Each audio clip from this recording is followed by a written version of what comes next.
जय श्री कृष्णा सभी बहन भाइयों के लिए। कैसे हो आप सभी? भगवान की कृपा से सब बहुत अच्छे होंगे। मैं भी ठीक हूँ। स्वागत है आपका आपके यूट्यूब चैनल सरिता रागम में। तो आज ना मैं आप सबके लिए एक रिकॉर्डिंग सुनाऊंगी, आप खुद सुनना। उससे पहले आप मिल लीजिए मेरे हस्बैंड से। हेलो हीरो,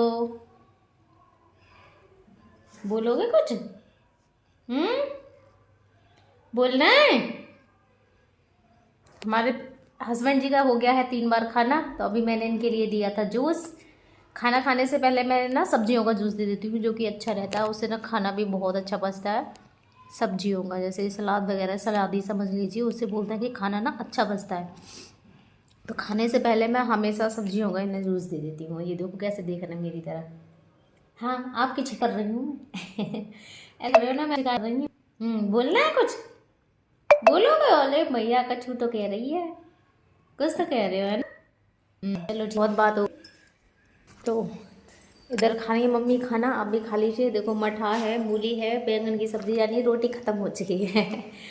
खाना तो उन्होंने खा लिया है, अब बस थोड़ा सा मठा रह गया उसमें। और ये रह गई है इसमें मूली और बैंगन की सब्जी थी। बैंगन की सब्जी, इसमें आलू नहीं थे, खाली बैंगन बैंगन की सब्जी बना ली थी, क्योंकि हम दो ही तो हैं खाने वाले। 3 बैंगन रखे थे। तो आपको भी पता है कि बैंगन की सब्ज़ी बनने के बाद में थोड़ी सी रह जाती है। और बच्चे भी मेरे अभी स्कूल चले गए हैं, क्योंकि मैं काफ़ी लेट वीडियो बना रही हूँ। 11 बज रहे हैं, 11 बजे बना रही हूँ मैं। हमेशा लेट ही हो जाती हूँ। और इधर देखो हमारे किचन का भी सामान ऐसे बिखरा पड़ा है, पूरा बर्तन वगैरह ऐसे ही हो रहे हैं। यहाँ पे भी ये सारे में ऐसे हो रहा है।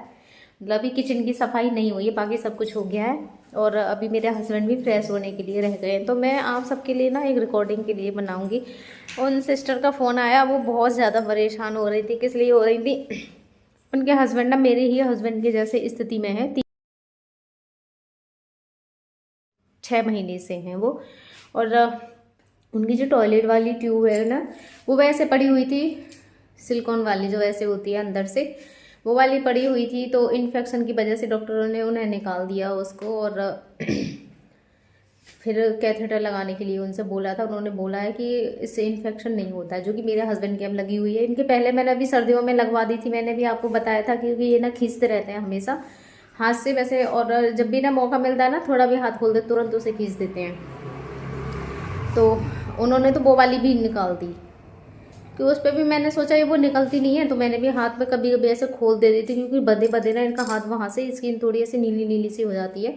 तो मैंने खोल दिया था, तो वो भी इन्होंने खींच दी। मतलब अंदर से वो पता नहीं कैसे करके फट गया, तो दोबारा से फिर मैंने कैथेटर ही लगा रखा है। तो वो बता रही थी, मतलब 6 महीने उनके हस्बैंड को हुआ है, तो कल ही उनके वो वाली ये कैथेटर लगाया था। पहले वैसे वाली ट्यूब थी उनकी टॉयलेट की, तो उनके हस्बैंड ने ना रात को निकाल दी। और सारे बिस्तर वगैरह उनके गीले हो गए। तो इतनी ज़्यादा वो परेशान हो रही थी, बहुत ज़्यादा रो रही थी। उनकी कॉल आई तो परेशानी तो होती यही, कह रही थी मेरे छोटे छोटे बच्चे हैं 3, और सर्दियों में इतना काम बढ़ जाना बहुत ज़्यादा मुश्किल होता है। आप सोचिए, वो 6 महीने में पहली बार उनके टॉयलेट की लाइन निकलने से वो इतना ज़्यादा घबरा रही थी। बिस्तर पूरा भीग गया। और मैं 6 महीने, सॉरी 2 साल से ये सब करती हूँ अकेले। उनके घर में तो और भी हैं, बता रही थी मेरी देवरानी जेठानियाँ हैं। तो जब देवरानी वगैरह हैं, जेठानी वगैरह है, तो घर में देवर वगैरह भी होंगे, जो कि थोड़ा बहुत, ज़्यादा नहीं है। जो भी करना होता है ना, जो काम बीवियों के हैं वो तो खुद ही करेंगे, ज़्यादा कोई इतना सहयोग नहीं देता। लेकिन हाँ, जब इतने घर में इतने मेंबर होते हैं ना, थोड़ा बहुत सहयोग ज़रूर देते हैं। ऐसा कोई नहीं है कि बिल्कुल भी सहयोग नहीं देगा, देते ज़रूर है थोड़ा बहुत सहयोग। हमारे घर में तो कोई है ही नहीं है। मम्मी है खाना वगैरह बना देती हैं, वो यही सहयोग बहुत बड़ा है। बाकी तो मैं इनका तो टोटल काम जैसे भी है मैं खुद ही हैंडल करती हूँ। तो मुझे सोची मेरे भी 2 छोटे छोटे बच्चे हैं कि मैं कैसे करती होंगी। और ये मेरे लिए 3 3 बार बिस्तर इन्होंने खुद गीला किया, मेरे लिए भी। तो वो यही पूछ रही थी कि तुम कैसे करती हो, तुम्हारा निकलता नहीं है। और मैं कैसे संभालूं, मेरे बच्चे छोटे छोटे हैं, तो कितना ज़्यादा मुश्किल होता है। तो वही चीज़ मैं आप सबके लिए बताना चाह रही हूँ, कि ये जो स्थिति होती है ना, बहुत बोलने वाले आ जाते हैं, यूं ही बोल के चले जाते हैं। जरा करके देखो इस स्थिति को कैसे संभाला जाता है, और कितना मुश्किल होता है संभालना। कुछ लोग आते हैं, बोलते तो वो ऐसे हैं, मतलब मैं क्या ही बोलूँ उनके लिए, लेकिन बोलते हैं ना कि एक दिन करके देखो इस चीज़ को, तो पता चलेगा कि कितना ज़्यादा मुश्किल होता है बोलने में और करने में, कितना ज़मीन आसमान का फ़र्क है। एक दिन इन्हें फ्रेश करा के ही देख लो, तो शायद आपको पता चल जाएगा कि कितने लात घूंसे बजाते हैं ये, कैसे किया जाता है सारा काम। तो बोलना भूल जाएंगे वो लोग, या फिर उनकी बेटियों के साथ अगर ऐसा होगा तो भूल जाएंगे वो लोग ये शब्द बोलना, क्योंकि बोल देते हैं, लेकिन बेटियों के लिए जब बेटी खुद की बेटी के साथ ऐसा कुछ होता है तो नहीं बोलेगा कोई भी, वरना कोई भी कुछ भी बोलता है। और ये कंडीशन में संभालना कितना ज़्यादा मुश्किल है ना, हमसे पूछिए, और जो हमारे जैसी और बहनें हैं उनसे पूछिए कि कैसे संभाला जाता है। मैंने भी संभाला, मैं भी बहुत ज़्यादा परेशान हो जाती हूँ कभी कभी, बहुत ज़्यादा एक मन में बहुत ज़्यादा ऐसे लगता है कभी कभी कि क्या ये ज़िंदगी हमेशा ऐसे ही निकलने वाली है।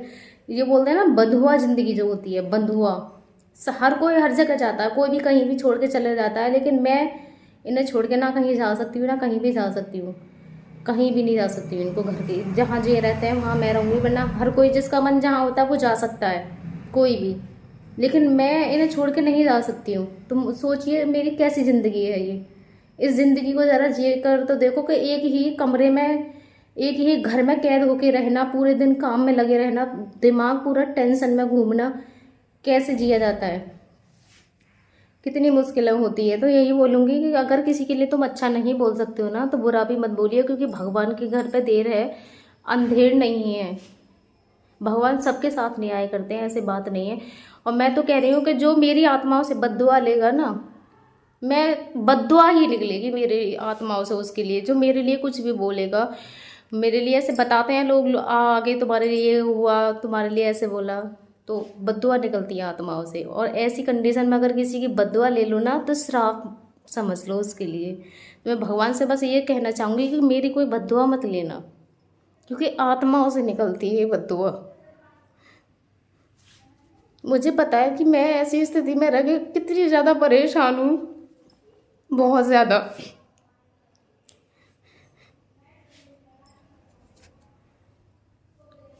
ज़्यादा कुछ नहीं बोलूँगी, बस इतना ही बोलना चाहूँगी कि आप उन सिस्टर की खुद रिकॉर्डिंग सुनना कि वो एक दिन में कितना ज़्यादा घबरा गई थी। और मैं कैसे करती हूँ, मैं खुश रहती हूँ, वो रहती हूँ, तो इसका मतलब ये नहीं है कि मुझे परेशानी नहीं है, सबको होती है। सब जो संभालते हैं ना उनसे पूछ के देखिए कैसे करते हैं, क्या करते हैं।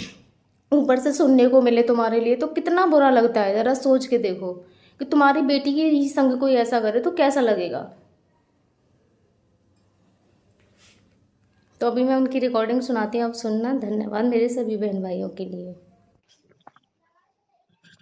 तो मैंने कि मैं आपका नंबर है तो मैंने कि आपसे पूछ लूं कि मतलब पेशाब की अच्छा डॉक्टरों को बताना नहीं चाहिए, इतना टाइम हो गया आप क्या यूज कर रही हैं पेशाब के लिए, अब इन्हें इन्फेक्शन हो गया इनके हैं, तो पहले डॉक्टर को देखना चाहिए, हर बात बताना चाहिए क्या सी चीज यूज कर रही हैं, पेशाब की नली पड़ी हुई है तो अब ये यूज करो। ऐसे आप फोटो भेज डाल देना इसमें तो मैं देख लूंगी किस तरीके से क्या है।